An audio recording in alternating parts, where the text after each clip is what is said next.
marry your oldest daughter, and for your last pregnancy, you shared something special with her. Yeah, Please we tell were us. pregnant together They a little were- while, not for a couple months. We were pregnant together, so it was special.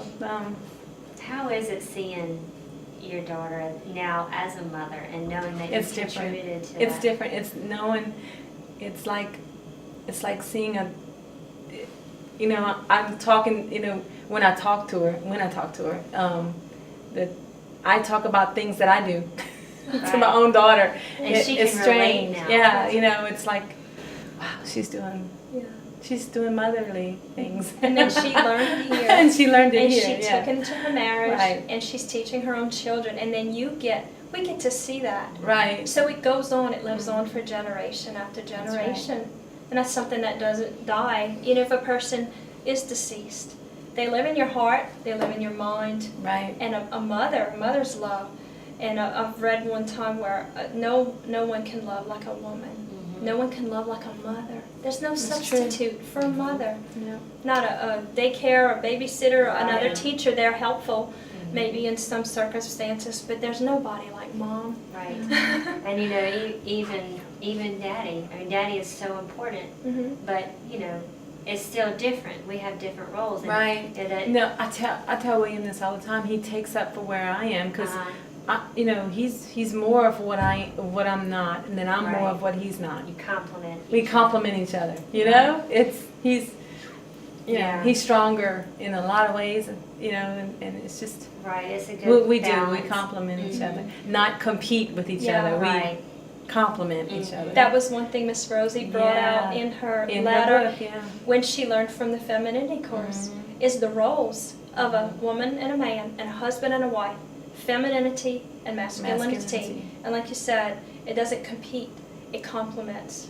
Right. The more feminine and gentle we are and loving we are, it helps our husbands to be his leadership role, more masculine, and it's reciprocal of each other. You know, and that's why it's God's design. And it Right. works because God created man and woman, and He gave us our roles, and that's the way it works, God's way. And we're happier for it too. Right. Casey, you had a quote that you liked in the book by Pope Pius the 12th. You want to? Right. Yes. You This wanna is. say? I'm not going to quote the whole thing, but the one little part that stood out for me. It says, "It is the woman who must mold and nourish the family hearth, and in this, her place can never be taken by her husband." And it's a good reminder that the role of wife and mother is important. We should embrace that. Right. Embrace our femininity and not compete with your husband. And his role is to lead, our role is to love, and they go together. A lot of women want to compete, and they're trying to be the breadwinners, but it's more important for us to be home and raise the children, because if we're not bringing up the children in the way that we think they should go, someone else is going to do Somebody that. will. That's right. Missy, you had a quote by a cardinal that you wanted to. The one that I liked. Mhm. To the wife belong the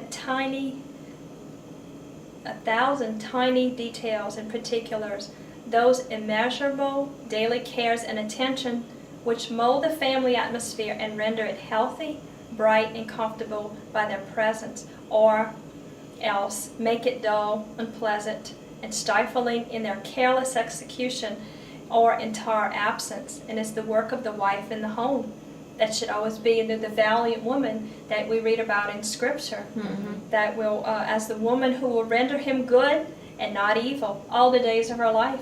That's a pretty important position to be and to have and to hold. Right. All the days of your life.